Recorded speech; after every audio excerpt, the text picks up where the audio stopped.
Every child will face innumerable decisions throughout their lives. Will they make constructive choices that will help them build a successful life?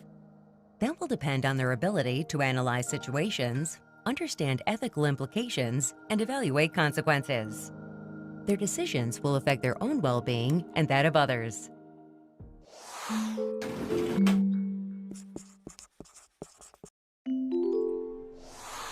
I think for responsible decision making, what we're really talking about here is teaching kids to think through all the parts of a problem and really understand it in a deeper way, so that they're not making impulsive decisions, that they're thinking about, if I make this decision, what are the consequences of that decision? So we're actually trying to think through a few steps ahead. How will other people react to my decision to do X?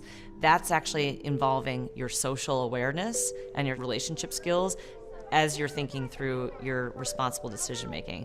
When you're thinking about responsible decision making, we have to think too as adults, how much do we help kids make decisions? We have a lot of kids in college and young adults, anxiety and depression's through the roof, and I think there's a lot of kids that turn into adults that aren't sure how to make a decision on their own.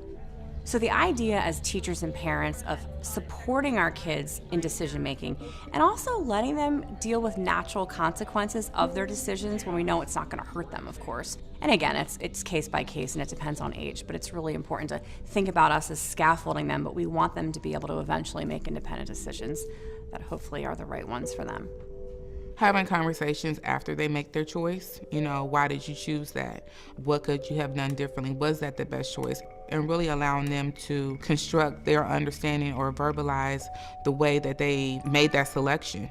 Sometimes it may be because it was enticing, or because they thought it would be fun, or they thought it would have a certain outcome, and that may really give us some insight on how do we present choices? What choices can we present that in the end really gives us what we're looking for?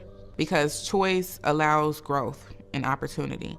As we think about discipline or consequences, really having our young people think through what happened, why did I do what I did, how did that make others feel? And then what's appropriate for me to do now, both in terms of having a consequence, but also to repair the damage. So if a young child is in trouble for being disruptive in the classroom, we could just give them a timeout, or we could actually help them understand, why is that actually a problem? What is the teacher's experience like when she's trying to teach a lesson and you keep on being disruptive? How would you feel if you were trying to communicate to a group of 25 kids, but one student kept doing that? And what can we do to let that teacher know that we understand how she must feel and that we're sorry about that? They're much more likely to really reflect on that and not do it again and to apologize appropriately than had they just been sent out or lost recess or just excluded from instruction as a timeout.